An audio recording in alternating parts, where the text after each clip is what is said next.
bijaje ati ndashobora ikibazo kiraza by'ikibazo kitari bukureho situroye nite ubwo umutima niwe wahita uva amaraso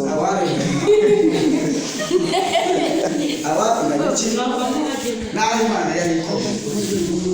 ibintu situroye ndakuraho rwose Imana yabikoze bizaba byanze nayo ihita ivuga ati rero n'uwiteka ciye iteka urarimbuka si ukujugunya se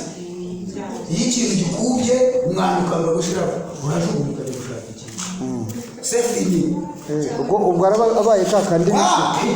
ngo kubisokoza kuko byo wapi aho umwana niyo Imana yigo buriya hari n'abantu bafata imyanzuro ikintu ubwo ni kakantu kabaye twende kubera iyi mpamvu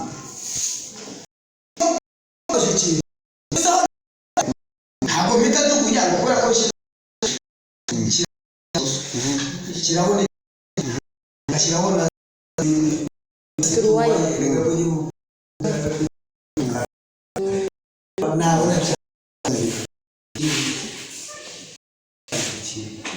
nuko Imana nayo yabwiye gusa n'uwite Imana ivuga ikabategeka bagakomana ndetse mutari igiti kiganza mu mudatataza abayisubiza amagambo ageze kumva hose ndabwo iteraniro ritagonda ijosi narabagerageje nabahaye amazi nabahaye inyama nabahaye umutsima nabahaye byose ariko rero none